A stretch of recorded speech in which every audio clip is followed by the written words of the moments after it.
I was just gonna come here and just casually say things, and now I'm just like, yo, Dwayne, Mexican rap, the smack talk has been brazen. Judes, dudes.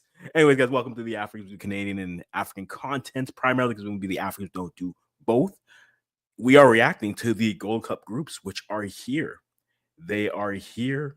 We are waiting. We're going to talk about them.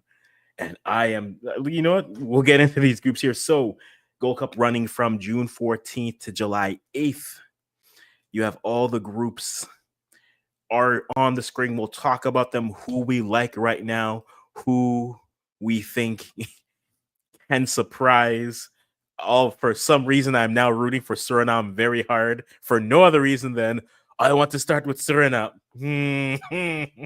Suriname, I need you today. I need you to do this for me, please. But guys, leave your comments down below if you're watching this on a live, if you're watching this on a rewatch. Go from there. Let me know who you like, how your groups look to you, and we'll go from there. See, now I'm just doing the thing where I am doing all the things.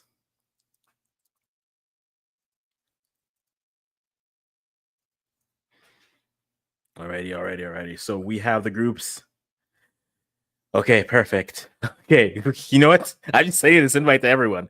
So let's get to this. Oh, this is interesting. Much of fist pumping what's happening during this draw. So we just watched, most of you just watched the Suriname of the Suriname. Suriname's on my mind, guys. I need you guys. I need this. I need it. Um, okay, so we just watched the draw, 16-team tournament, 15 CONCACAF teams, and then one guest team here. We're gonna have different people jumping on. I've started sending out the link to the crew, to the network. So whoever responds, guys, will have people coming in and out. We'll have a good time with it. But here are the groups. We're going to scroll through this and then talk about it a little bit interestingly as we get some things going on with it here. So Group A, you have Mexico, Costa Rica, Suriname, and Dominican Republic. I'm intrigued by this group. Group B, Canada, Honduras, El Salvador, and Curacao. Group C, Panama, Jamaica, Guatemala, and Guadeloupe. And then Group D, you have the United States, Haiti, Trinidad and Tobago, and Saudi Arabia. Those are your four groups in the CONCACAF Gold Cup, starting again June 14th all the way to July 8th. So I'm very curious to see who you like. I think that's a question I want to ask you guys here. Who do you like here? How do you like the groups? Who are your favorites? Where are the upset opportunities? And the like. So again, if you're unfamiliar with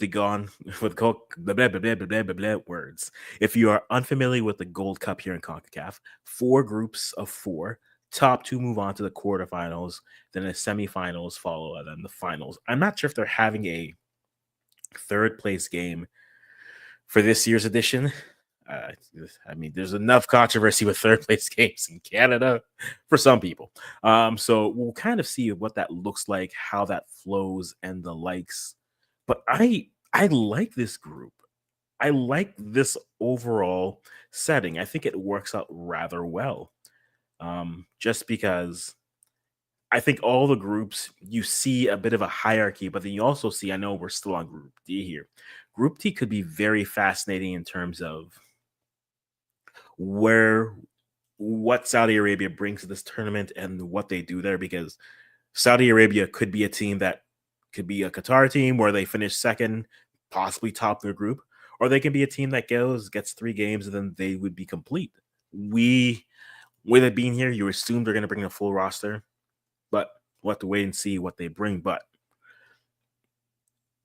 I am very much curious to see what they bring here, because I like this draw because there's good talking points with all the groups here.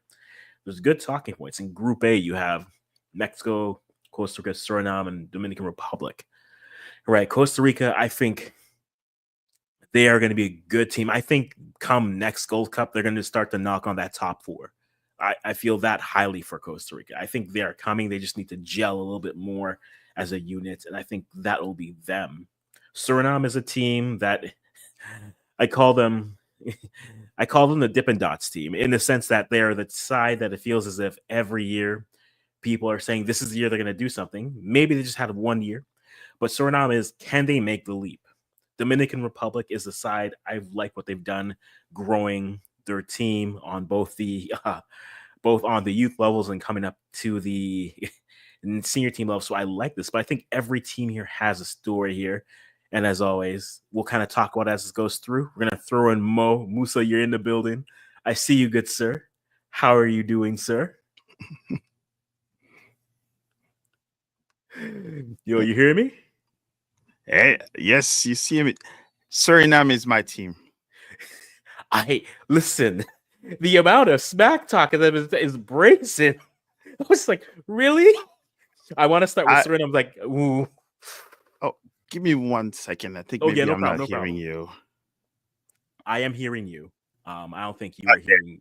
Okay. Perfect. Yes. Perfect.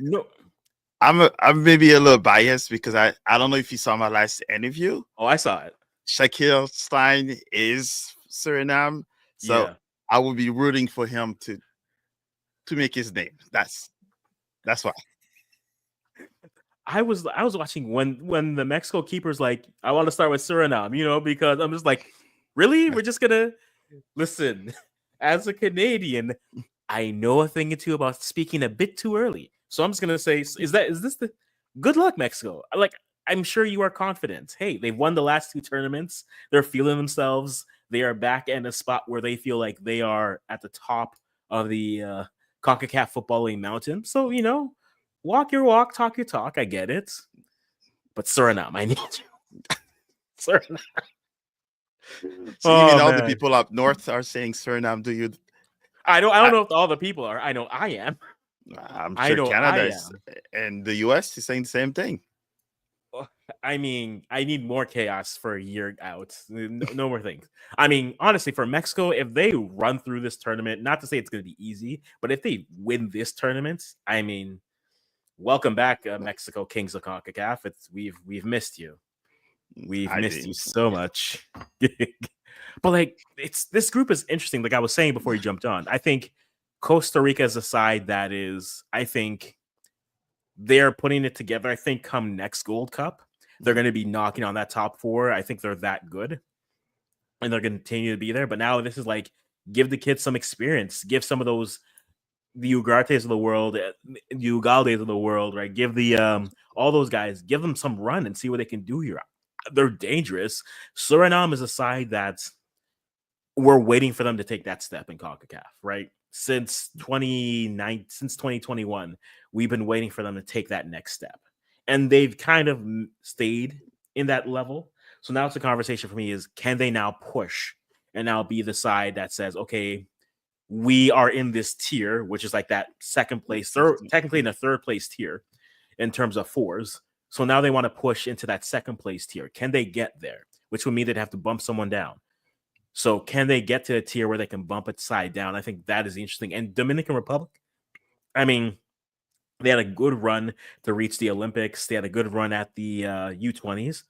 So you're starting to see some of those pieces come through into the national team. But then it's a side, like I like what they've been doing at the youth level in their youth CONCACAF tournament. So a good debut for them. I'm curious to see what they're able to do in this tournament. But yeah, but Costa Rica, Suriname, I think that'll be a fun matchup when we figure out when the days and the matchups are. Do you have anything you want to add on this group here? No, I don't know much about the Dominican Republic, so I'm kind of curious. I think this one will be my first Gold Cup where I'm actually paying attention to like 100%. So that's like almost a disc. Well, there was a team that came here that played in St. Louis, so I watched them. Jamaica, Trinidad and Tobago. I think there was another one too that came St. Louis. So, and I actually enjoyed it. The Gold Cup was fun to watch. So this is my introduction with you starting it to, the right kickoff to do it. No problem. Alrighty, so let's go there. There is a question. I'm on too many tabs here. Pacharo, good to see you here. Which teams play each other when they advance to the quarters? So it's A matches up with D, and then B matches up with C. So A, which is the Mexico group, winner of Group A will play the second place of Group D, and then vice versa.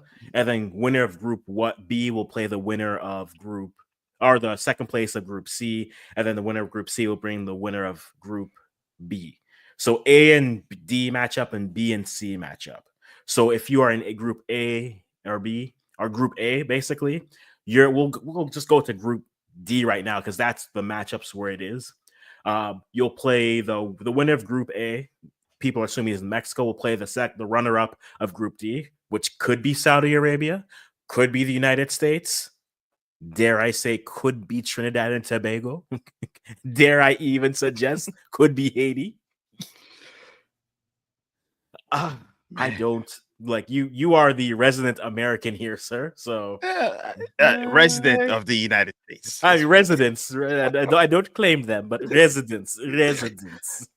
This one is like, it's almost like someone just was blindfolded and just decided to just throw him, because that's like one of the most random group. It's an interesting group. I think. Yes. Well, with Saudi Arabia there, I mean, Saudi Arabia is not technically a pot 4 team by ranking, but hey, put you in pot 4, I guess. So they did beat Argentina last time they met them, so I guess that means they're dangerous enough for all 3 of those countries now. It's true, right? But at the same time, it's Saudi Arabia. Like, we're expecting to bring their full squad, right? Their full senior side. But what we've seen with Qatar, for instance, they brought their senior side for one tournament, and then the next tournament they brought effectively a U23 side. So, oh no, Saudi Arabia, they don't they have the French? Did they rehire? Yeah, they have Renard, I think. Yeah, Renard. So yes, I think he will bring his A team. So this one is the tricky one. I'm wondering if Trinidad and Tobago, I think that's their chance to at least, almost fight for the second position, unless the United States decide to still playing like they are now. But it's like, like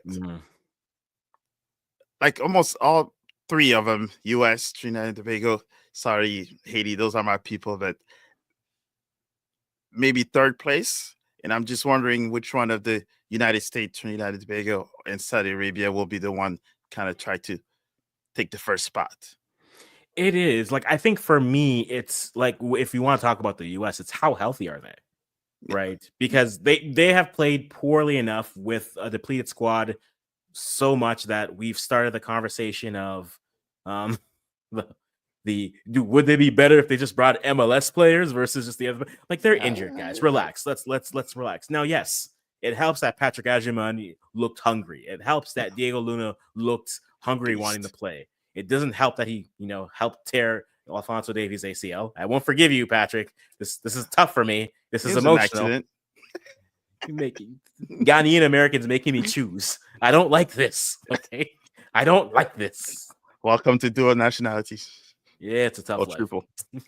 I'll pick the leaf in this case. The star is bright, but I'll pick the leaf. But like this Haiti, this US side, I don't know how they want to approach this. On paper, it feels like they should and they need to go as strong as a squad as they can, because this is their last competitive games before friendlies leading to the World Cup. So I can understand the sentiment to do that. At the same time, they're going to be missing players because of the Club World Cup. Yep. So do you toy with that? It's the same conversation with Canada, right? Do you try to bring as strong of a team for this tournament? Or do you say, I want to bring regulars, or maybe I want to see players 12 through 35 on my roster versus 1 through 11? I think they were going for it. And when we talk about Canada, I think they're going to go for it. That'll be interesting. Haiti to me is a side that could be good. But I think the problem, my faith with Haiti is always they're going to create chances. They don't finish. Exactly. and and so like I want to believe it. Yes, the Canadian me remembers 2019 when Haiti came back from 2-0 and beat Canada 3-2. I remember it was painful. Sure. I had to sit through there, another Canadian heritage moment of great. Wow. But with Haiti, that's the conversation with them. And then Trinidad and Tobago, to me, I think they are a good side that can, if you aren't on your game, it's they're a side that can steal a game. I think they have good enough attacking power. They have played defensively, structurally well. I'm curious to see how Dwight York looks at this and how he wants to approach this, because I think he'll look at Haiti and say, I think we can play them straight up. Right. But then the US, he'll probably want to sit back defensively. Saudi Arabia, I'll think they may want to sit back defensively. I'm curious to kind of see how York wants to look at this group, because on paper, Saudi is based off ranking, Saudi is the lowest ranked team, but it's probably Trinidad TNT here. And I think I want to put it out there. I think they could surprise. I think TNT could surprise. Oh. Yeah. Well, they're OGs of the tournament, so I think they give them a little bit of that. But this group is a crapshoot. Yeah. To me, it's the consistency with Haiti, where I want to believe in it, but if they put it together in a tournament where they're just striking everything, it's like, okay, they can be a team. They're in the second pool, but they're of that second group of 4 teams. They're probably closer to like the middle to the bottom of those second 4 groups, at least for me, looking at them. So to me, it's their finishing. If their finishing is there, I think they are a side that's just gonna look. We're just gonna have to outscore you. That's gonna be Haiti, right? And so I don't not trust it, but I need to see it. Steph, been hearing that. I'm assuming that's the Suriname conversation. Then we get Cuba stepbrothers in the Gold Cup. They're stepbrothers. I don't know what you're talking about. Can you be more specific, Steph? Okay, it's pretty sad that every other confederate takes their final tournament before the World Cup. Seriously, CONCACAF can't even be bothered. I mean, if there's a point to this, I thought they could have at least broadened the field for this World Cup, for this Gold Cup, instead of it still being a 16 team, just because you're prepping for the World Cup. Broaden it out and make it a 24 team tournament, and then go top 2 and then best third place finishers that way. Because, and it doesn't help that you have the Club World Cup that's happening at the same time, which is a whole conversation in itself. Because, FIFA's got to make that green. They got to make that money somehow. But I think that would have been an interesting. I thought that would have been a good choice. I thought this would be a good opportunity to do it. They didn't. So, I mean, that is what it is. But so that's Group D. So Group A matched up with Group D in their matchups going for there. So we'll kind of see what that looks like. Their Group C is curious to me. It's curious to me for on paper. Is that a group of death? I think if there's a group of death, I think it's probably Group D. Because that one, I mean, I can understand the arguments for Group C being a group of death. I mean, Panama versus Jamaica is an interesting matchup because on paper, I mean, we've seen Panama run through Jamaica during World Cup qualifiers like 4 years ago. And then at Nations League, we saw them win. We saw Jamaica beat them. So I think they're even. I think they're I will never doubt Panama's ability to be well prepared for a game. They will always be ready for the game. That's not the problem. To me, the problem is going to be if you run into a team that is the same as you, but they just have a little bit more talent. Now, against the U.S., couldn't finish if their life depended against them. So that helped. And I think Panama also had that hunger to actually play them. So I think that's why I was kind of saying like almost the group of death, because even Guatemala too, they have that chip on their shoulder.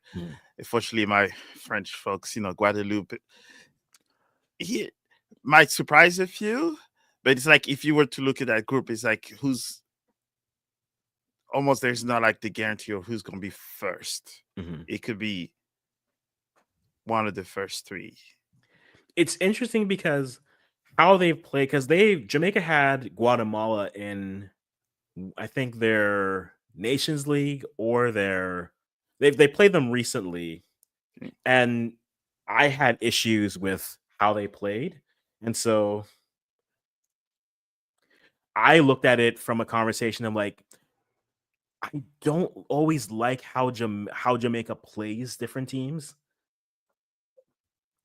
especially passing teams, especially with McLaren. They have been more standoffish with passing teams. Okay. And so they conceded possession to Guatemala, which to me, I'm like, aren't you guys on paper better than this? But then again, it's an ear thing. So Jamaica in this group is two teams that are comfortable quick passing around them. And then you have a Guadeloupe, which might match up with them a little bit better from a playing it up and down game. But like, there's a real possibility where Panama and Guatemala get out of this group. There's a real possibility. I think Panama gets out of this group, but I think Guatemala could surpass Jamaica. I think Jamaica could beat Guatemala. I think they get it done in the end. But just the way they've played them has been interesting. And plus, it's going to be in the States. We've seen how they played against Guatemala last time they met in the quarterfinals. Jamaica won that matchup. Guatemala just couldn't really get anything solid in the final third. That was their problem. They could pass and build, but once they reached the final third, they just couldn't really deliver anything. For reference, they look like Canada against Mexico in Nations League. They could build up, but then the final third, it was just like, You're not traumatized at all. I'm not hurt at all. Nope. So for me, yeah, I think it's so you're saying Panama and Guatemala? Yeah. I could see Guatemala. I'm gonna pick right now. I'm gonna pick right now on what's it called? I'm gonna pick Jamaica right now, but it's not. It's a shaky one. It's shaky. I'm doing too many things. Like I don't know if I trust them to get it done because how they play against these teams. So I'm curious. I don't think they're gonna play well against Panama because I haven't liked how McLaren has coached against the Central American passing teams. He's played almost more fearful and said, okay, we'll concede possession. We'll get you on the counter. I'm like, yes, play into the big, fast, and strong thing. But like, you guys have players where you. But they're missing, what's his name? He's still injured, right? Antonio's not back yet. Yeah, so the big and strong and fast striker is out the question. There's he who shall not be named. If that ever happens. Well, there's one that probably could be called up, but I'm not sure he's going to show up. More clerical issues than wins. Yes. Jamaica. So you know what? No, I'm gonna do it. I will draw the ire of them. I'm gonna go way too early. I'm gonna go Panama and Guatemala. I don't know if I should trust them, but you know what? I'm just going to do it. Yeah, we're going to go Panama and Guatemala make it out of Group C. I'm going to do it. I'm going to leave it just like it's showing. Panama and then Jamaica will pull one to be in second. Mm-hmm. And Guatemala and, Guadeloupe, but yes. Alrighty. Unless they play the boogeyman and decide to wreck the entire table. Indeed. All right, let me just get this here. It is funny that I just showed up and saw that you were on. I was just like, okay, we got buddies, we got people here. Okay, perfect. And then I was like, I'm just gonna throw it out to you. I saw you was like, you want in? Come on in. Go on. Did I even say no to anything? No, you didn't have to even say no to anything. I never say no to soccer. Oh man, all right. We got on the rise here, sir, with a lovely evening beverage, might I add. You are ready for this, sir. Oh man. Okay, we're running through these groups a little bit because we know Group A matches with Group D. We know Group B matches with Group C. We're on Group C. We're just finished up on Group C here because we're gonna do Group B because we were waiting for you because we have to have more. We have to outnumber. We have this is an all at one point in Canada panel, so we're gonna keep it that way here. Um, but I is was there a there for a little bit. Yeah, Montreal was nice. It was nice. Um, Group C for you, Lane. Like Jamaica should on paper get through. My fear with them is how they've played against teams that are passing teams more recently. They've not looked good, right? The not to say in terms of talent, but in terms of how they play. To use the African football comparison, they're in Nigeria right now. Every game is competitive for unnecessary reasons, right? And Yeah. so I don't know if I trust Jamaica to get out of this group because of how up and down their play has been. Now they are playing in the Unity Cup before in England. They have World Cup qualifiers. Yeah, their whole schedule is a whole conversation where they have World Cup qualifiers, Unity Cup in England, and then back for the Gold Cup. Like, get your flight air miles, I guess. But do you trust a Jamaica to get out of Group C, or do you think a Guatemala, after they had a good showing in the last Gold Cup, you think Guatemala can build off of that and then surprise and be one of the two group teams coming out of Group C? I mean, I'd hope a Guatemala can win, like get through this group, but Jamaica should be able to get through this, right? Like Guatemala and Guadeloupe are going to be tough tests. Like, of course, they're going to be tough tests. No one's easy in CONCACAF. They're always going to have that reffing battle and everything like that. But this Jamaica side, with all the struggles they've been through, they still got such a good team that they should give Panama a great game and they should rise to what they're playing. And hopefully they can get through this group because you don't want to see a side like Jamaica and the Reggae Boys struggle at certain levels, right? Because they barely made it to the Gold Cup in general with how poorly it went before. So, yeah, I'd love to see a Guatemala or even a Guadeloupe challenge for this group and even have a couple of close games with Panama or Jamaica just to show the level of competition for some casual supporters out there who probably are writing off these two sides immediately. But Jamaica should make this group. Like I get that we want to see some controversy for Jamaica and we want to see some mix in the pool. I can see it, but we need Jamaica and Panama to go through, especially for competition for Canada or someone later down the line, right? Fair. I'm not saying this for the sake of being controversial. Okay, I'm not. You gotta make sure. I like some. Look, adversity is free. Let's see how they react to it. Okay, true. Landsy Blake, I see you, Pastor. You're saying Jamaica coming out is based on the team selected. That's a whole conversation of.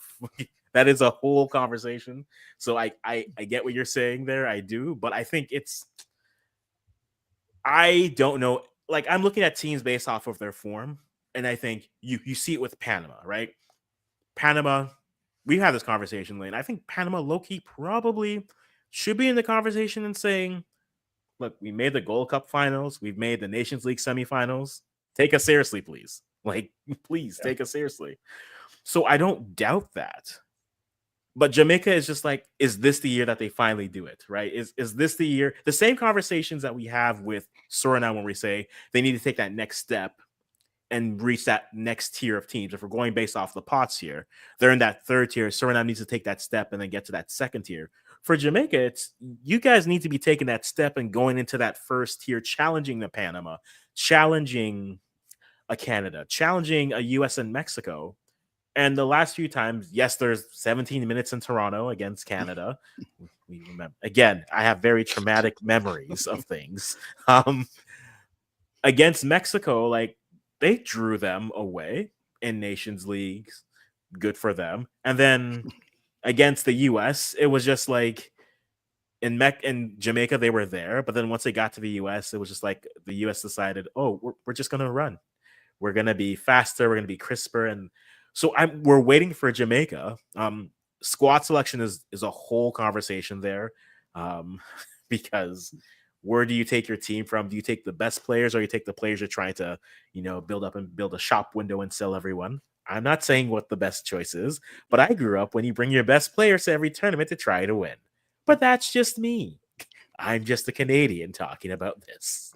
They were But non-existent against the US because I was at the game, and mm, when you see the US is actually faster than you, mhm, then you're like, there's something missing there. mhm, Because right, US is more physical, but I'm like, they were doing 1-2s and having like 5 or 6 passes strings, and mhm. you could not see a Jamaican player probably until the 6th pass.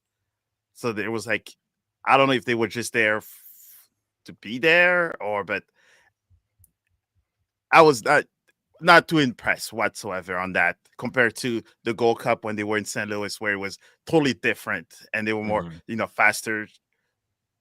It was a more enjoyable game Okay, last summer that's fair. versus, I think a few months ago. Yeah, I mean, there's a whole conversation with the U.S. there where they were healthy then, and there's a whole conversation with Jamaica where it's just Now they man, down.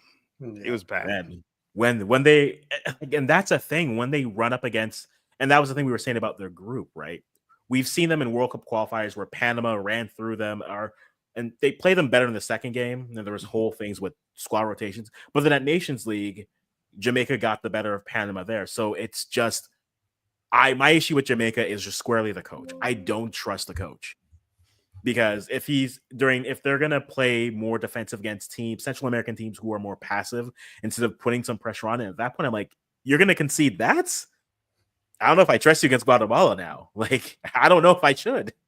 I really don't. But like that will be something we'll have to wait and see and look at as we kind of look through it. That is Sounds like Group you and C. the players don't trust him, so that's kind of bad. Look, did you not read my bio? Questionable great teams, questionable federations. Okay, this is what I do. You can have it all. We have it all. Group B: Canada, Ooh. Honduras, El Salvador, and Curacao. I won't lie. I was pumping my fists. The Canadian was like, I can't be mad with this group. I cannot be mad with this group. I mean, at the end, I was like, do we want Curacao or do we want the Saudis? Give me Curacao, please. For just give me Curacao. But El Salvador, Honduras, Curacao with Canada, you could have done worse as a group. You could have done far worse as a group. But I'll start with you on the rise. Like, how are you feeling with this group? How do you like Canada's chances getting out of this group? And what do you feel about the group overall? Same way as you. I was punching my fist in the air. I was happy about this group. Um, it's probably the easiest group out of everyone, I think. Probably if you look at it across the board. I think the US got the group of death, really. But when you look at Group B, nothing against Honduras, El Salvador, or Curacao. They're all going to be good tests, of course. Mm-hmm. But none of them, like we didn't get a Costa Rica or Jamaica from pot 2.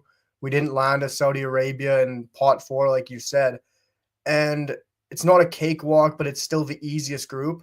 So it's going to be a test. But at the same time, I really like it because Jesse Marsh is going to get to use players like Seager and Saliba and Oluwase and Promise David. And they're not going to be in that. It's still going to be high pressure, but you're not facing a bigger opponent where they're really having that major test for them in a huge environment where they can get that chance in the Canadian jersey to prove to Jesse Marsh while still playing against teams that they should be expected to beat. This is a group that I'm not going to say necessarily walk through because to a casual, they'll think that we should walk through this group. Mm-hmm. But this should be a group where we still get 3 wins while trialing new players that are further down the depth chart that Jesse Marsh hasn't seen enough minutes from.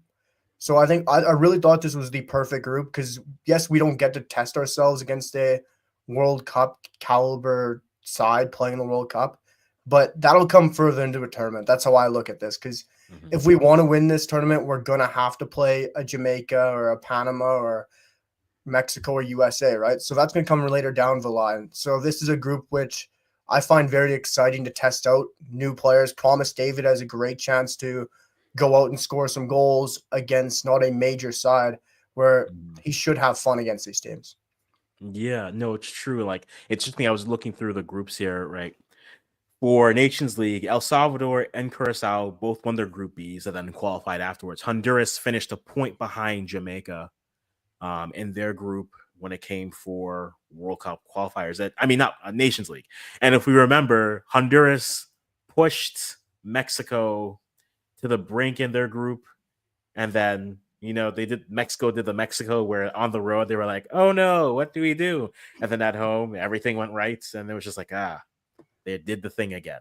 So Honduras is no slouch. They've performed well. They're there, and El Salvador and Curacao both put up good numbers in their teams, in their groups with their teams. So like you said, it's not a team that's in the World Cup. It's a team, but they're teams that are fighting to be in the World Cup. And so they're looking at Canada in this group. It's like, okay, let's measure up. Let's see how far we are here. I think right now from where they are, I'll pull that up in a second to see kind of where they are for World Cup qualifiers. But I do agree. This is for Canada. You're playing 3 hungry teams. Yeah. And so I think for them, we did our way too early Gold Cup things in that one video, which I will put out later next week because it's always way too early for that. I think for Canada, the conversation for them is, can they match the hunger that these other teams have in this tournament? Because this is their last opportunity. These teams Canada has been in this position before, right? 2021, that Gold Cup, where they brought basically the whole team minus David, minus Davies. And then that team was hungry. And then we were like, okay, they went toe-to-toe. They were convincing against Costa Rica in the quarterfinals. They were toe-to-toe with Mexico until, 7 minutes of additional time meant really 14. And, that again, Musa, I have all these Canadian moments are etched, okay? You're a soccer fan. We all have PTSD. Listen. Listen, okay, I've gone through enough. I have gone through too much here. But I think for them, it's, can they match the hunger that these teams have? Because ultimately, if they can't, they do run the possibility of new camera. They do run the possibility of bowing out. I don't think they will, but they have to match that hunger that these other teams have. So I think it's imperative to bring a team that's going to be hungry, whether that is as much of your A team as possible, or bringing those players that are looking at this roster and saying, my spot for the World Cup is hinging on my performance here. Let me go and play that well. So I think that's great for them. And we're going to be looking really forward to see how they play. Musa, when you look at this group, what stands out to you? What are you curious about? I won't assume that you assume Canada makes it through, but how are you feeling looking at Group B, and what are the things that you're kind of curious looking through? So that would be a right assumption that Canada should go, first. That's technically what's given, but like you say, it's the world of soccer, so you never know what's gonna happen. But so I know enough about Honduras, like you mentioned, hungry players. There's not the big names, so it's more of who stands up. And I think I saw him a few weeks ago play. So, but for El Salvador and Curacao, I probably will get some hatred, but I don't know much about Curacao. I don't even know which in the map they are. Don't you do? I'm good. Friends. I'm good with geography, but this one ain't it. Now you're gonna have the Dutch come after you now. Thanks, Musa. Look at you. Look at you go. I have Suriname. They're Dutch. You have to have all the Dutch islands. You can't just have one. You have to get the Dutch Antilles. Dude, throw them all in. No, I'm not in the Dutch part, but but yes. Just looking at this list, I'm assuming that it will be Canada and Honduras, and then it will be a toss between El Salvador. But I think for me, the question is how Canada is going to play against those 3 teams first, because I see there's all that madness that's happening outside and the injuries for the US and Canada. My question is how are they going to perform against teams that's not Mexico, Jamaica, and others? It's a good question. That's because we're always talking about those few countries, right? Mm-hmm. But we don't hear much about Honduras, El Salvador, and Curacao when they play together. What is the actual result? No, that's fair. I think. I'll say something. Like, if you want to jump in on this too, yeah. I think for them, there is an expectation. I'm not saying they need to blow these teams out 9-0. Like, this isn't the women's U17 qualifying tournament. But, like, I think there is an expectation with Canada where it's you should finish this group with 9. Whether you think whether that's disrespectful to the other teams or not, you should finish this group with 9. No, At the least 7, but you should finish this group with 9 because on paper these teams are going to be adapting to how you play versus you sitting back there, right? And the one concern is for Canada, and yes, it's Mexico scar tissue being there. What happens if they concede a goal in the first minute? Okay, I'll be kind. In the 10th minute of the game, right? That's something that we haven't seen them have to respond from, right? The only game we've seen them respond when they've been scored on first was against Uruguay. And that's the 3rd place game at the Copa America. And that game, if they manage that game properly at the end, they win that game. They don't. And then in the last 5 minutes of the game, when it should just be shut it down, build a house in front of the box and say, they were just like, let's go get the 3rd goal. I'm like, and that was like my first Jesse Marsh question where I was like, do you have another button? Do you have an off button? Like, is there a thing that says no more pressing? Or is this team so schooled that you have to be pressing all the time? But how do they respond to something like this is curious. Because I think scoring on a team early can happen to anyone. You just need one bad bounce that happened against Mexico. But every other team knows what you are. That's the thing. So for Canada, they know what Canada is going to be, what they're going to try to do, and they have this time to prepare for it. So I think Canada is walking in. They're no longer a secret. In case people thought, we can sneak up on people, Canada hasn't been a secret since, I'd say, 2019. They're not a secret. We know what they are.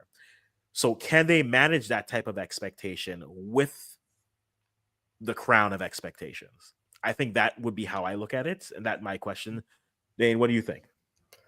I don't think it's a disrespect to these teams at all, because when I was doing my video, I looked at the ranking, and Honduras is the highest ranked team in our group, and they sit 75th. Mm-hmm. So everyone's expecting us to make it out of our World Cup group.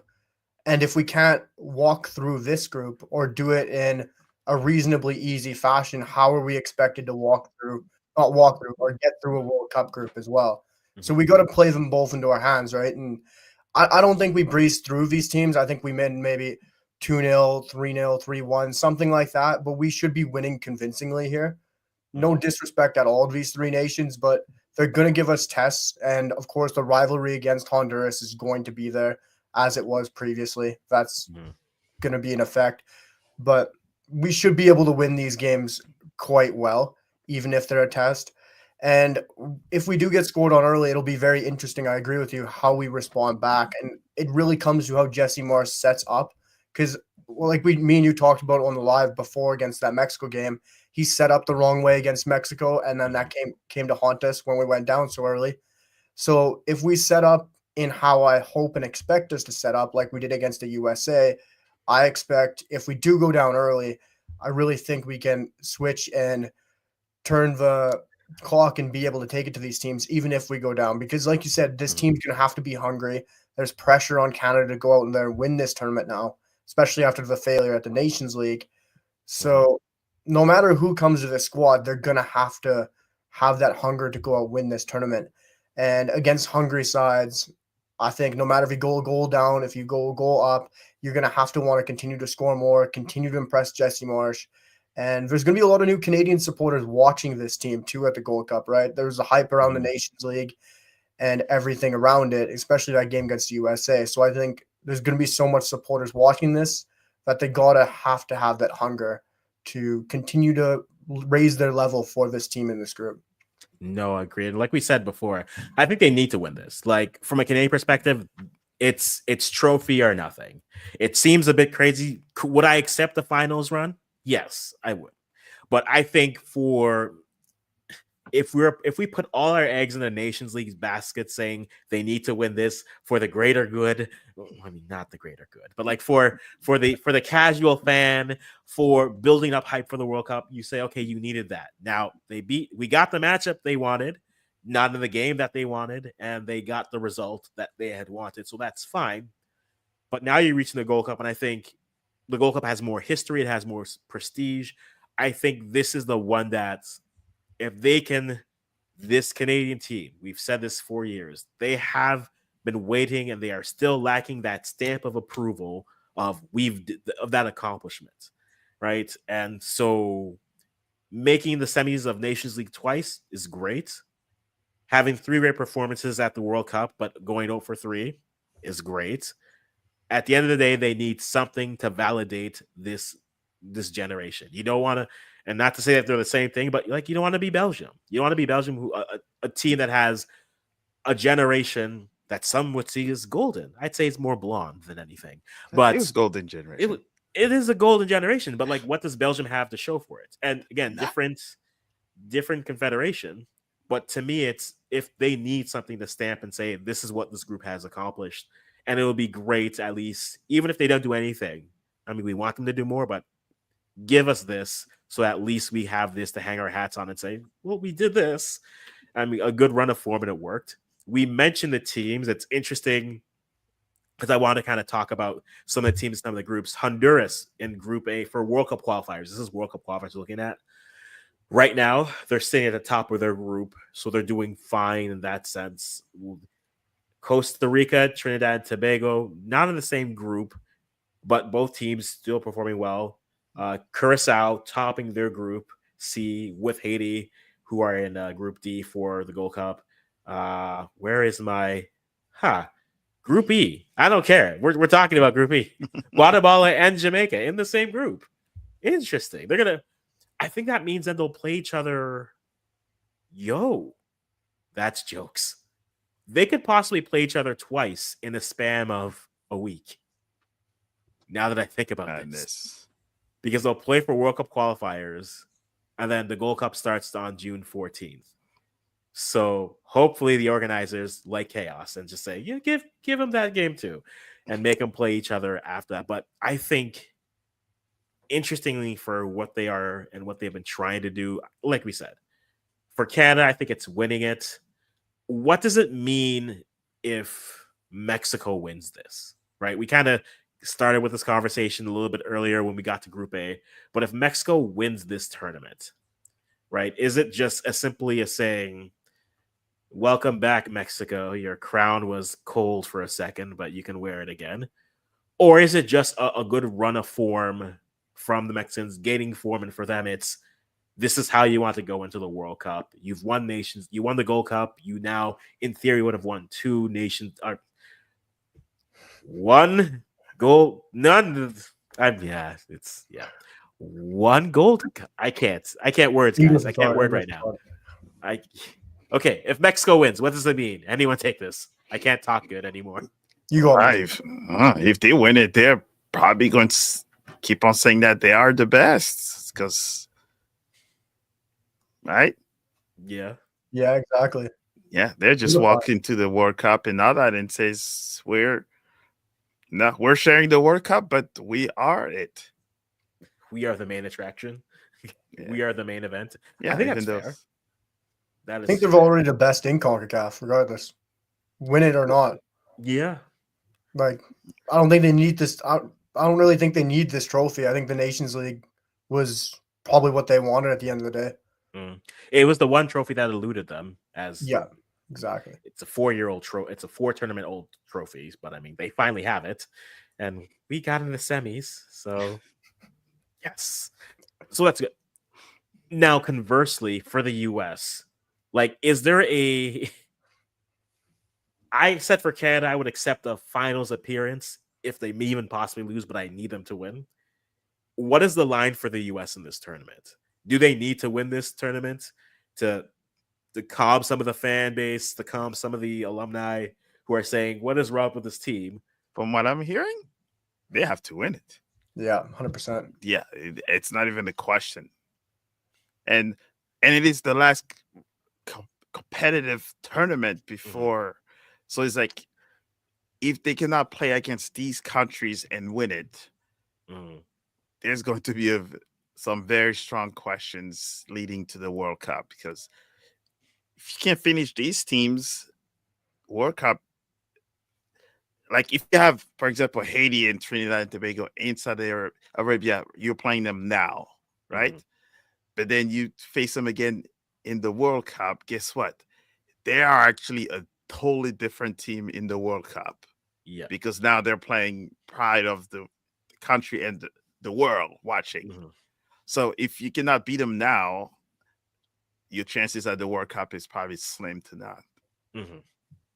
This is the time for you to win that tournament. That is where the current champ walking into the World Cup. All the things I'm hearing and all the Americans that are not too pleased of how they perform. The only thing that can ease them is to win that trophy. I don't think it, I don't it's not a think they good look. will. Like, and again, way too early. I don't think they will though. Like, they would need to be healthy, and they have like the problem with this team is like again they played so poorly at Nations League that it brought up the whole conversation of is it just maybe our generation isn't as good as we thought it was. Okay, like we've all been kind of assuming that. Like when your poster child is Gio Reyna, like it's like Gio Reyna's like a perfect example of this generation where it's like there's a lot of talk about it and you've seen flashes, but like where's the long prolonged substance of it? Right? No one's questioning Pulisic. Everyone knows what he is. No one questions McKennie. No one questions Anthony Robinson. No one questions those three. But everything else, and then you can throw in Tyler Adams. Sure. But everyone else, you're just like, are we missing something here? Like, could there be like they have to find the players around this squad to really push it out. The best they looked was against a Jamaican side that looked overmatched in the second leg of their Nations League. That's the best that they've actually looked playing. And so for Jamaica, I mean, for the US, they need like as much as I say Canada needs this for their CONCACAF street cred, like the US needs this to be like Kobe Bryant in the NBA finals, be like, calm down. Everybody just calm down.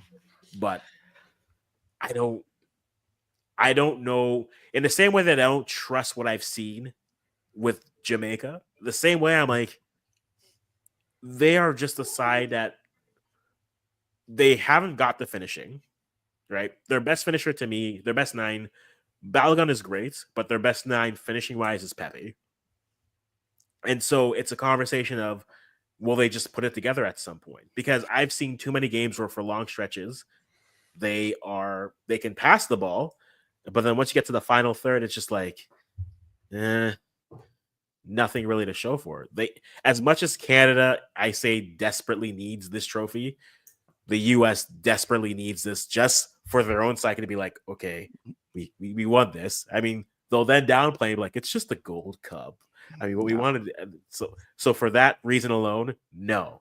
Give me Saudi Arabia and Haiti to get out of Group D because I choose chaos and I want it today. They will cancel the World Cup if that happens. Don't rule out Trinidad.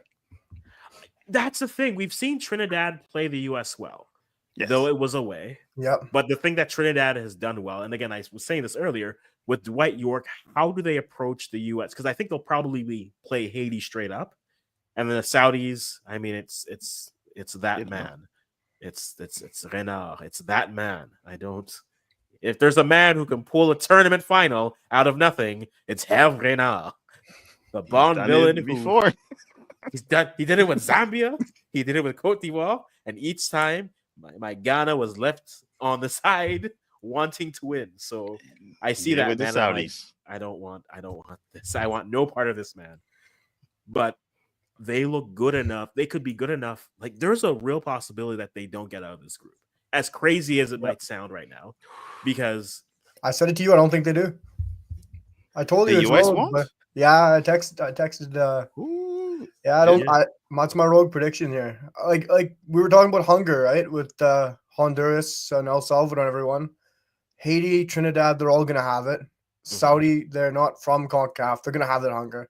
The biggest problem I think with the US is hunger. Like they don't look like they want to play for the badge. When our Canadian players look like they're giving everything for the team. So is Mexico. Mm-hmm. And when you look at those US, I think it was Clint Dempsey after the Nations League was questioning their passion, their hunger for the badge. And you could really see it. Like just didn't look like they were leaving everything out in the pitch. And when you see our Canadian players, everything's out in that pitch. Like you see Derek Cornelius playing with almost a golf ball size lump on his head against Mexico. Like they're not willing to give up for Canada. When you look at US, it's like I just don't see, like they got struggle scoring goals. Yes, they create chances, but who's going to put them in the back of the net if Ricardo Pepi's not there? And then you got a whole other. He only does that against Caribbean countries. Yeah, exactly. He doesn't rise to bigger teams like Pulisic. Hey, leave the Jesus Ferreira slander for another. Okay, this is Ricardo Pepi. Okay, Pepi. Like, I do agree, and to me, it's the passion, right? Yeah, if they show up and they care, and it as callous of a statement as that is, if they show up and they care, it's a different U.S. side. I don't know though if like maybe they show up in one game, and the thing is, I'm not going to trust one game with them, right? I'm going to trust, okay, if they make it through the group stages, because Group D, I think, is the group of death, right? 100%, yeah. Whoever got Saudi Arabia in the group was just like, yeah, I mean, they should be a second pot team, but they're in a pot 4, so good luck. And then, I mean, I said this with Haiti. Haiti is a side where it's like, they'll create chances, but like their finishing is either a 3-2 comeback win against Canada, or their finishing is just like, sir, you created 17 chances and you have 1 goal to show for it. Like, what are we doing here? And that's a frustration with Haiti. You see the pieces, you see the slight teases, but then they can't always be consistent with it. So, like we said, real possibility that U.S. doesn't make out of the group. But post that one on a clip. Yeah. Oh, you got that. Someone will. Don't worry. Don't worry. I'm looking forward to the friendly DM slides that are going to come. Moosa's doing it right now. You guys have done it. Moosa, it would be you. That's why Canadians have done it. He's clipping it up right now. Oh no, I'm not clipping. I'm a neutral to some point, but I want them to do well. But it will not break my day if they don't make right. It and you guys kind of heard. The only thing I want to add to before we jump on there is that the thing that you guys have mentioned, like the hunger and wanting to play for the badge, I hear it, even here, and it is. I cannot believe I'm hearing it from people saying that your national team players, the thing they lack of is anger. Like that's the last thing that you should mention in if your performance is awful, fine, you don't.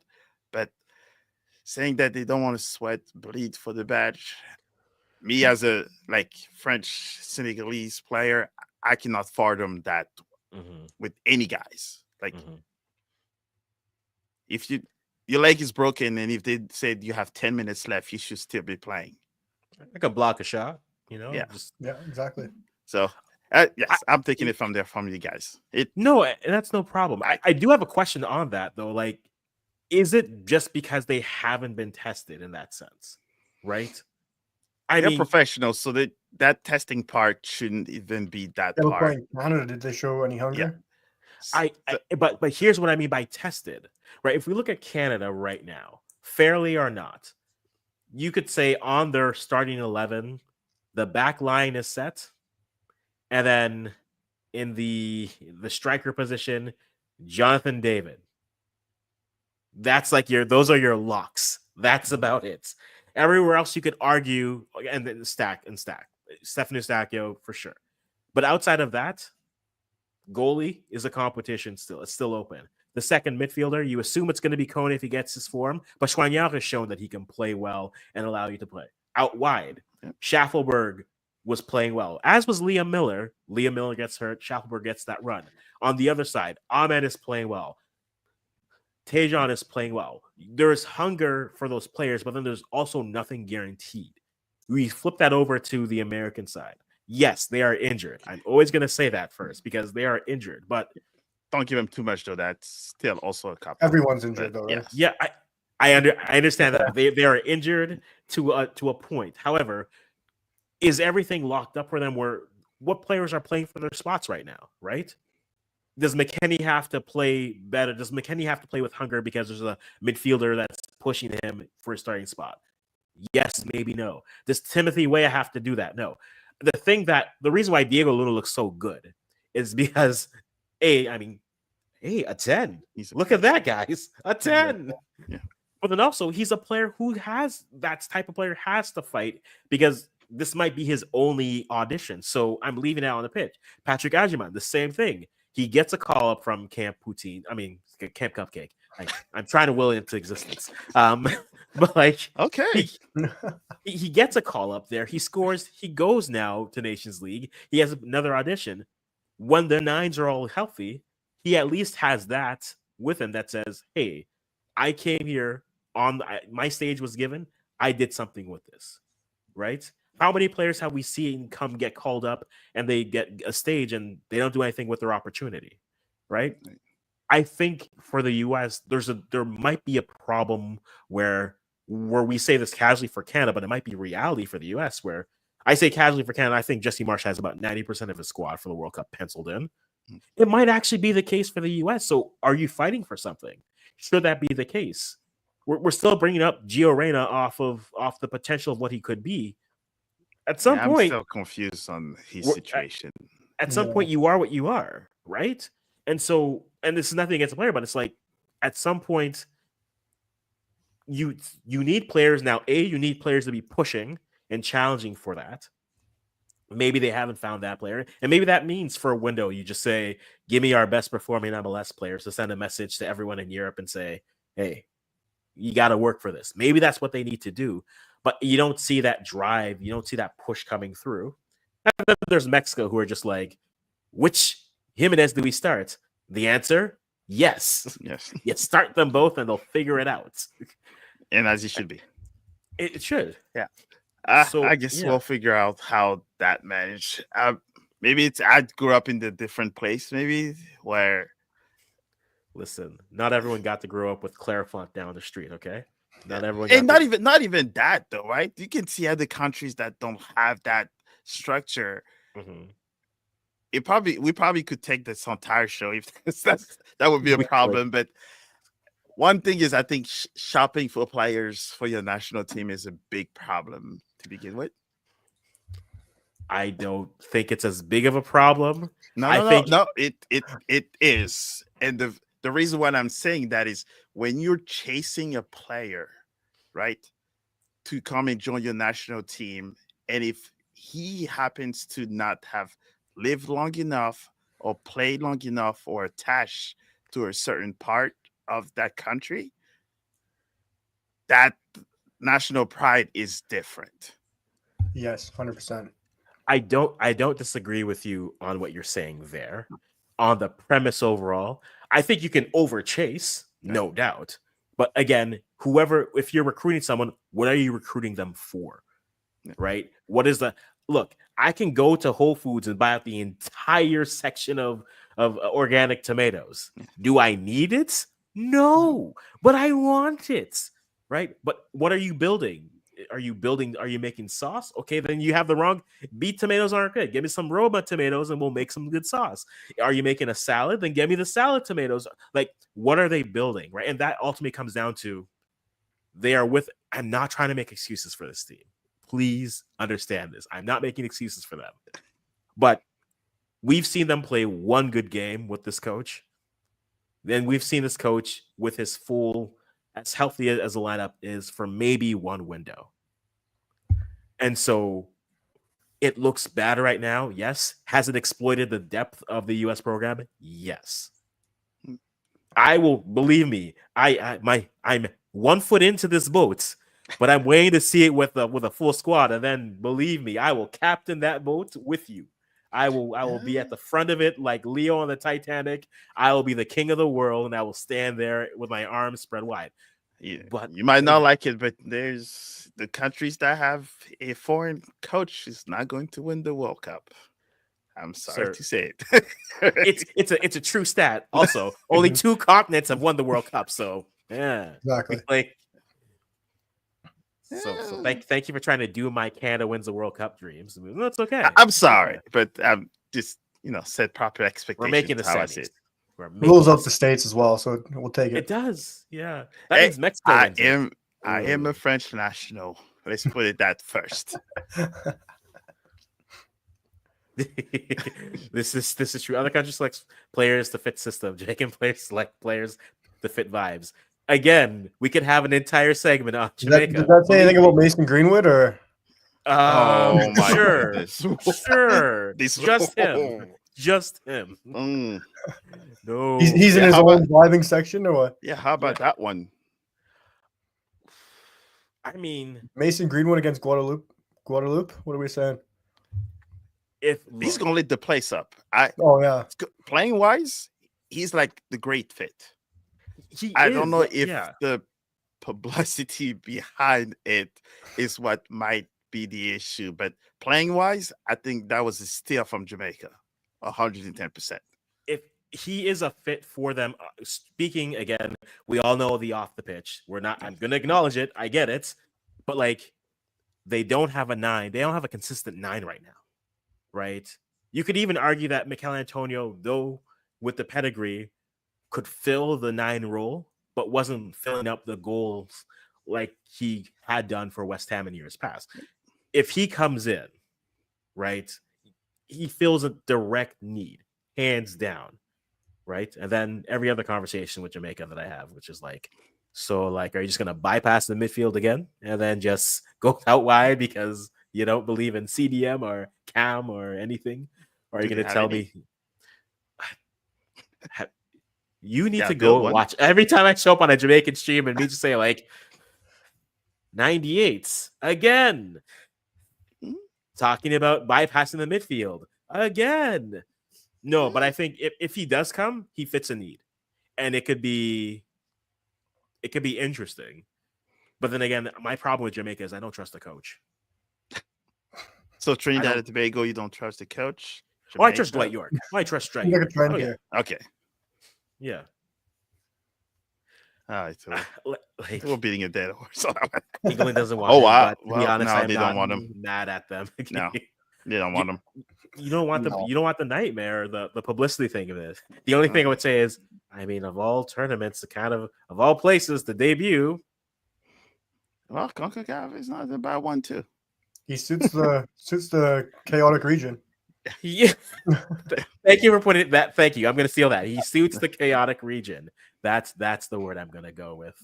The chaotic. But hopefully there's not that many people that know who he is. Maybe us, that watch enough probably know, but for like the casual fan that might go, they just will see Greenwood like, oh snap, he's No, is that Alex Greenwood's cousin? No, no relation. She's like, not mine. Not mine. No. Okay. I just don't like him because he plays for Marseille, so that's all. Yeah, I mean, they'll be like, "Oh, he was at Man U, right?" And then he took let's us not bring up that that. Nope. We're not gonna do that. He just started at Marseille, and Yep. from there. All right, let's run through group predictions again. Everyone put their predictions out here because we'll come back to this as always. And I always love coming back to comments and when people are like, so much for that prediction. I was like, it was way too early. It was called the way too early predictions. So Group A, who do we have coming out of this group? My prediction is how it is. Simple. So Mexico, Costa Rica. Yeah. Okay. Are you gonna Suriname and Dom Rep? That's going chalk. Musa, what about you? I'm trying not to get in trouble. Well, Mexico, yes. You know what? Suriname second, Costa Rica third, Dominican Republic fourth. Okay. And I will clip that and I will send it to Shaquille. So I said, you know what? I believed in you. I was with you. Look, Suriname, when you play Mexico, I need you. I need you to do this. I need this. But like I said, Costa Rica, I think next Gold Cup, I think they're knocking on the floor of that first 4 teams. I think they just need to go through this with these young players, but I think they're coming. So Mexico, I think, actually, I'll say it this way. I think Costa Rica wins this group off goal difference because Suriname came through for me. Suriname, please. I need this. I need this so much. But yeah, so I'm gonna go Costa Rica and Mexico getting out of their groups, and that's for Group A. Group B. Huh. Canada, Honduras, El Salvador, and Curacao. How do we see this finishing? Are we going chalk again, or are we mixing it up a bit? Just for me, just the way it's listed. I'll say this is my curveball. I'll throw Curacao in second. Ooh. I thought about that. Yeah.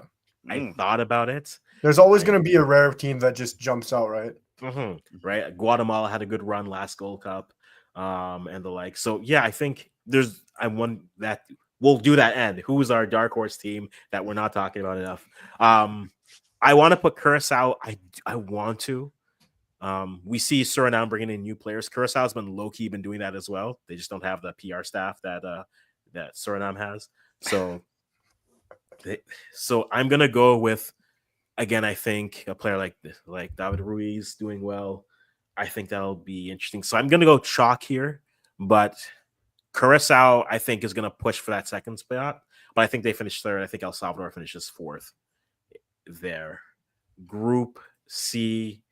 The group of heartburn, not death, just a little bit of like mild, little Pepto helps it go down. Panama, Jamaica, Guatemala, and Guadeloupe. How do you see this group finishing?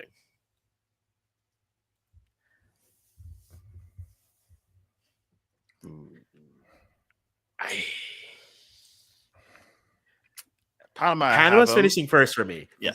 For mine, I'm going Panama first. That's the one I don't know. Jamaica or Guatemala. I want to say I'm gonna go and say Guatemala. I don't like McLaren with Jamaica. They've looked worse against worse teams. They play to their level, like who they're raise their game to who they're playing. Exactly. That's what scares me about Jamaica. Exactly. So I think Guatemala can get them. I think Guadeloupe will fight them, or the Guadeloupe game could end 6-0 for Jamaica because that day they'll wake up and be like, Demarai Gray, I'll take a brace. But Greenwood. Yeah, it's possible. If he's there, it could be an interesting group. The amount of Jamaicans that keep on saying this, but it's true. Jamaica getting out of the group is based on the squad selection. It's like they know what they're yes. So what you're saying, DJ Gigs, is you don't want a JPL All-Star team. Is that what you're saying? I know I'm saying it. I'm just going to say it. I'm going to say it. But I think I'm going Panama and Guatemala, and then Jamaica in third and Guadeloupe pushing. But Guadeloupe will have the Canada at the World Cup performance. 3 great games, but still 3 losses. So I'm going Panama, Guatemala. Musa, what are you going? All right, what the heck? I'm going Panama and Jamaica. It's going to make it out of the group. Yeah, I'm going chalk as well. You interview 2 players from Cavaliers. You're like, hey. No, I'm one of you now. No, one is from St. Lucia. One is from Suriname. So you see, it's not really Jamaicans. It's a Jamaican club. Look, you're trying to get other interviews at Cavaliers. You gotta. I understand. I was nice enough. I understand. It's okay. I have to keep my integrity, so I have no favors. No favorites. No, that's true. That's fair. That is fair. And then United States, Haiti, Trinidad and Tobago, and Saudi Arabia. Look, I'm just gonna say this now. The Saudis are winning this group because of Hervé Renard. So I'm just leaving it there. Okay, I've seen this man do it. So give him the group already. But I'm going them, and then look, I can choose to have the result that'll give me content for days. I think mine will give you content for days, don't worry. But I think America, please.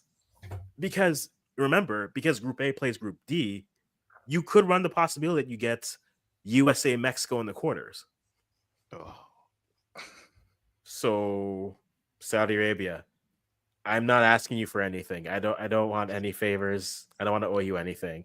I'm not asking you for a thing. But I will say Trinidad and Tobago, Soca Warriors, doubles, stew chicken. Do something for me, please. Please. But I'm going to go Saudi Arabia and the US make it out of this group. But TNT, if they come correct here, I will have content for days. I just will. I just will. Well, I got Saudi topping it as well. Yeah. And then my curveball is Trinidad coming second. Garcia is going to go on a mad one. Levi, Levi Garcia. go. US is going to come Yo. third. And Haiti's going to finish rock Yeah. bottom. You don't believe in attendance for this tournament, do you? You just want it's just It's fine by oh, me. Money doesn't go to me. this is true. No one's paying me for Exactly. this. Next video, as the official YouTube channel of the Gold Cup, I would like to rescind my choices. Oh man, I think I assume Saudi Arabia is bringing their first team, and so they should be able to look at this well. Haiti's a boomer or bust team, so they'll either have a game where they're in it. They can lose a game 4-3, and then the next game they'll just look lifeless because they'll create chances. Will they finish? And TNT, I like what they've been doing, but now it's the big thing. So I'm going Saudi, US. Musa, who are you going with?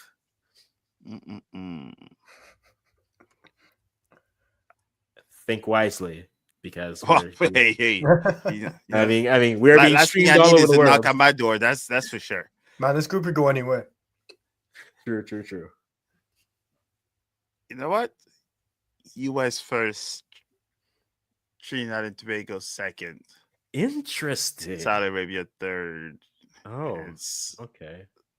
pardon la famille, but Haiti will have to be fourth. I mean, that would be interesting if this was Haiti's. I mean, not Haiti's. This is Saudi Arabia's full squad, and they finished fourth here. I mean, but the thing is, one of the things that I'm looking at, especially, is that yes, if they have their full squad, but we're talking, this is a different continent football. Yes. Yes. CONCACAF, baby. Yeah. So yes, you've played Europe. Okay, you have a little bit of Africa, a little bit of Asia. Yes, you play Argentina at the World Cup, but CONCACAF is different, and that's where I would like to. He's my countryman, and I think he probably wants to perform so well for Saudi Arabia that says, "Hey, US, you could have had me, but you didn't." But I think that's the brain versus the heart. That's the way it is. I respect that, sir. I respect it. And plus, I don't want anyone to knock on my door like, well, you know what? Just pick which country you want to go back to. Listen, Montreal is nice this time of year, so I'm just saying. I got the papers to go to Montreal. I have France secured. I have Senegal secured. I even have Saudi Arabia secured, so I think I can go anywhere. But there's so many things I want to say here, but I won't say them. So hey, yo, we prepped. We're prepped and ready to move. We're prepped and ready to move. Yes, sir. Oh man, Steph, we need to bring back the Confederations Cup. We do. So which one do I miss the Confederations Cup. But which one do you remove? Or you want just to add it on top of everything else we have? Sir, there's a very simple thing to remove. I don't know why it's not that complicated. Which one? Yeah, the 32 team monstrosity that's happening at the same time. That one, brother. No, I like that one. You want the full size Club World Cup, dude. People are not liking it, but I'm telling you, that is a tournament that's probably will do greater good than people think. It's going to do good because you won't like it at first, but then you'll end up loving it. Yeah, and especially the money that they're spreading around. It's ridiculous. I think it will be a tournament that people will grow to love, especially for those that are not familiar with all of the clubs that are participating, because you literally now have every corner of the world playing. Yes. People, some of them don't know who Fuentes is, and like how many people can say I've watched Real Madrid in the US play with their full squad, like PSG, and Mhm. people will cherish it, and it will have an effect on US. I think maybe more than what the World Cup probably will be able to do. And I know it's a huge statement, but common folks will be able to watch the Club World Cup more than the World Cup, because it's how the World Cup, the more tickets, affordable, yeah. and it's corporate. No, yeah. Club World that Cup, point, people yeah. will see it. I that is the fair And point. you're on mute if you're on mute, or I cannot hear you. Can you hear me now? I can hear you. I'm the only one not hearing him? I can hear him. Okay. Let me adjust some things. Maybe it's me. Let me find. It might be you. I can't. Nope. Yes. Is that me? Is this me? Okay, because I hear a lot here. I can hear you all okay. now. Can you Okay, hear yeah. him? Yeah. Okay, I know perfect. Musa can hear you, but We'll just remove him for a minute. But no, his point is fair.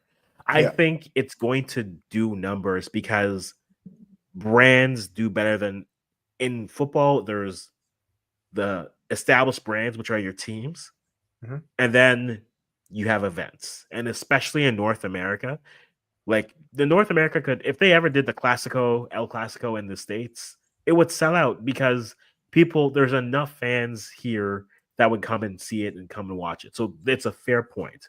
I think the CONCACAF version in me is just upset because it's just drowning out our tournament, right? It's drowning out our Euros. It's drowning out our AFCON. And it's like, yeah. You have to do that. But oh yeah, I mean, you could go to that. You could go to the Gold Cup. But we come never to the had all club. of our players here before, did we? Like previously, Davies didn't come. David didn't come. Davies and Well, David did come the one time. Davies and David haven't been at the Gold Cup since 2019. Okay, yeah, exactly. Like without the Club World Cup, we've never had our full team either. So Yeah, I do get what you mean, but one sense, when has Mexico sent their full team? We've what was it? Last two times we talked about like the USA C team or the USA B and a half team or whatever. Yeah.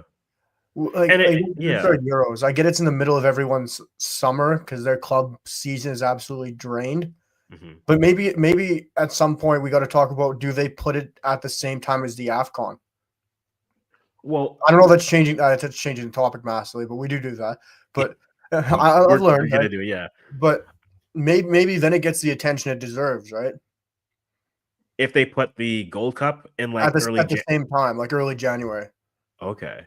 I know that'll never happen, but I don't think it'll happen because it's your best bet would be what they're doing with AFCON this year, which is putting it in December, right? If they put it in December, then it becomes easier because it's like, okay, it'll eat through the winter window, and then you'll just get a bit of the January startup, and then they'll be back then. I think that would be the interesting. But again, it would then have to be maybe that makes them do it in Mexico one year. I don't know. We're gonna do the whole thing where we complain about where games are. You're gonna have to play it under a roof, right? It would have to be under a roof, or it would have to be basically. It could only be in the southern states of the U.S. if you did it at that point. But bring it back to Vegas. But then you're also competing with, depending on, now you have to be careful with what's the going Raiders. on with NFL. and what's going on with the NFL and that schedule. But I think look, as someone who will say, hey, AFCON is just disrespected because of the timing of it. It's 100%. The most inconvenient for European clubs. The Gold Cup we need to take it seriously, right? And that thing is for me, right? We've seen the US bring lesser squads and still win it, and we've just been like, yeah, but it's the Gold Cup, and it's the thing, and it's like, and then they put the Club World Cup at the same time, and they're like, well, how dare they disrespect it? It's our, that's like, guys, we weren't taking it seriously, now it's become a thing. I think I'm back. I have no clue what happened. You are definitely back. You are definitely back. As our bet Steph says, here's the thing: it's still a major tournament, and a lot of FIFA ranking points, yes, are on the line, which makes it easier for players to transfer into playing Europe. Agreed. I think you should it be every 2 years, or should it be every 4 years? Do we lose a bit of the mystique of it if it's every 4 years, if it's every 2 years, or do we build more? Does it become magical because it's every 4 years? Like, what are your The thoughts on World Cup. the Gold Cup specifically? Oh. I think for me, any major tournament, especially when it's a continent or the world, I think the World Cup should remain at 4, and then the Continental stays at 2, because then you get the cycle of your team and players that cycle through your country, so they get the opportunity. So your warm up is your continent, and then you meet the world. My problem is they're talking about reducing it, the World Cup, every 2 years. I'm like, why? Arsene Wenger's wild idea. Yeah, that's my countryman, but I won't talk down. Dementia is starting to hit or something. I'm like, it's the mistake of the World Cup. It's the only tournament. Don't mess with it. Maybe add a few more teams if you want, but that's the one where you got 4 years. Yeah. Let it. Don't Agreed. Because then when you do it every 4 years, I mean, everything, the magnitude rises with it, right? Yeah. And that's what I like about it, right? That's what I love about it. That's even what you love about the Olympics. It's not every year, you're right? The Olympics are every 4 years, so it's like you see the growth. You see players, you see them on a different circuit. So then when they come back, it's, look, you can be defined by one game at the World Cup. And that's all that it is. That's all that matters, right? I don't want to hear, I'll wait for the next one. No. Yeah. You got 4 years and your career is 10.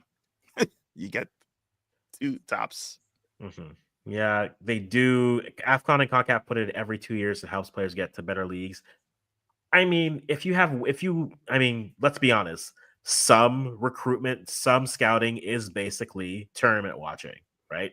I don't think you can look and say, "Oh, Bombito and Cornelius were on the." Yeah, they had a good Copa America, and 2 teams in France were like, "I want that. You go get that for me, please." Like, and there's nothing wrong with that. But the more of those platforms you give players, the more opportunities you give them, and that's great. But I mean, that's where I think I am someone who is always a proponent of. I think when you add things like Nations Leagues, when you add things like doing the Gold Cup or even AFCON, like in Africa, you don't exist. If you're not playing AFCON qualifiers, you're doing World Cup qualifiers. If you're not doing World Cup qualifiers, you're playing AFCON qualifiers. And then if you're not playing at AFCON, then you're playing in the World Cup. If you're not playing in the World Cup, you have 2 windows every 3 years where it's like American tour. Yep. Let's go do it. And it's tough because for me, I like the friendly. I understand the value of what Nations League does, especially in your own federations. But I miss the friendlies. I miss friendlies where you could just be like, okay, so we have Colombia's playing Romania. Okay, cool. Let me turn this on. I don't know anything about Romania's team. Let me turn. I miss the Norway is playing South Korea for reasons. Like, give me the matchups I don't ever get to see. South Africa has flown out to Jamaica to play the Reggae Boys. Why? I don't know, but they've done it. Right? I miss that. And you don't have it anymore. Together. Diplomacy wise, it shows. Well, I think that the friendlies, a lot of them, those were those where the countries kind of connect after because they don't have anything else that connects them other than the sport. But the money has become the huge factor of all of this, and that's why we have our players getting injured all the time because of instead of having 3 months vacation, they have 2.5 weeks. True. But I mean, even FIFA is trying to do FIFA started doing like mini tournaments of like 4 different friendlies, 4 different countries where they'll play each other, similar to what you're seeing with like the Unity Cup in England and then the Canadian Shield, where it's just because Croatia did one of those where they played some African side. It was like, this is random, but okay, I'll watch this. They're like, yeah, what? Let's watch this. But like for me, I miss that. I miss those opportunities because you don't get to really test yourself outside of it. And you need it because if you're in CONCACAF, I mean, you're only going to play your top team in that sense, but that's kind of how I feel about it. What about you? I don't know. I prefer competitive matches like qualifications for the World Cup or Nations League. I find those more interesting, right? Because when we bring Yeah. back to hunger and passion, you're gonna want to see your players playing for something more meaningful. Like the friendlies are nice. You get to see us against different teams, against different nations, which is fun. Like to see those random matchups, like you say. But money's a factor, like Musa says these days, Yeah.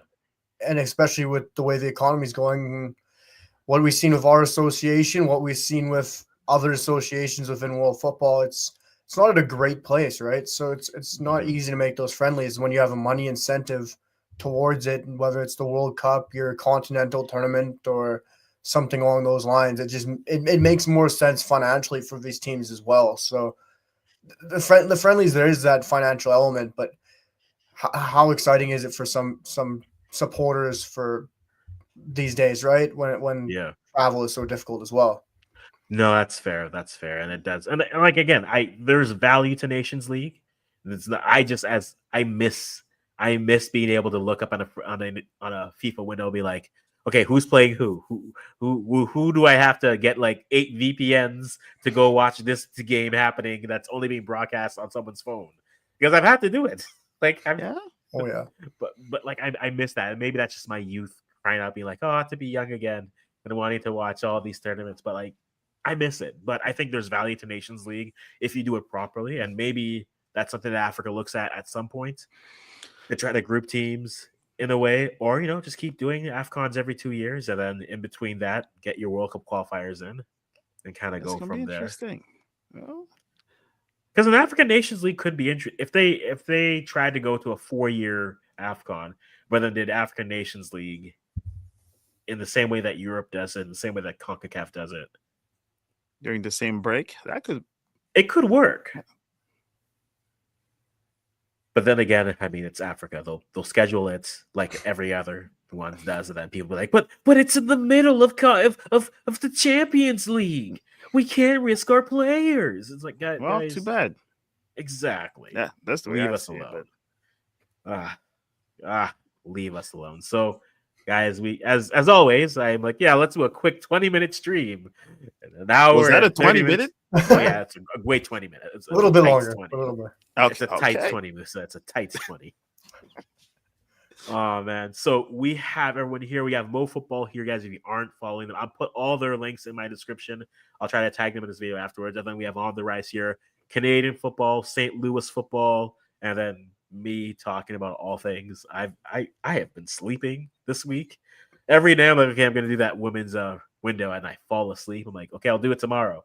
So I'm gonna do that women's recap because Argentina was fun. It was so fun. But we're gonna have that. But on the right, you have your Gold Cup groups reaction video that is already live. Should be sometime tonight. Okay, it will be live sometime tonight. Great. Depending on Wi-Fi. Yeah, well, yes. We are dependent on technology. Yeah. So what do you have coming up on your channel? I think tomorrow I'm releasing my latest interview with goalkeeper coach for K-State, Kansas State. Okay. So it's a D1 college here, neighboring state. So Yes. that's what's coming up, and I believe there's 4 or 5 more interviews coming up soon, and one EPL player to be cool. to be announced. Okay, soon. okay, that's good. That's good. Yes. For me, I will get that women's window recap coming out at some point this weekend. I promise. Yeah, I'll do it tomorrow, probably.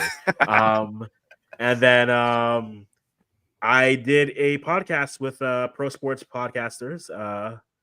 It's live. You can go to my socials. It's there with PSP Media. So we talked a little bit about. It was right after the last window. So we talked a little bit about Canada. We talked a little bit about Africa. We talked about Ghana and how they're doing World Cup qualifiers. You get to hear my terrible internet as well. So hey, internet struggles. I'm with you. So that's what we have there. But we will all have that there. I'll put all these guys' descriptions in. I mean, their links in the description, and we'll go from there. But guys, thank you for being here on this impromptu Gold Cup groups reaction /stream/vibing out. kind of, nope, we're not going to throw in that jab at the JFF. We're not going to do that. I want to enjoy my piece. It's all about vibes here. Only vibes here, always. All right, guys. So we'll wrap it up here. If you're watching this on a rewatch, give us your groups. What are your predictions for who gets out of the groups? Which means what are your quarterfinal matchups? We'll talk about that later. And also, me and Lane I have some stuff that we did before. So we're going to throw up our way too early Canadian rosters. I'll give you a hint. It's already there, but we're going to put it up again. Mine is different than his because I contradict myself because I believe we should bring a full roster. So let's play the kids. Let's just play the kids. Goes trouble. It's always trouble. It's always that. All right, guys. Thank you so much for the time you guys spent here. And as always, I will just stop talking right about here.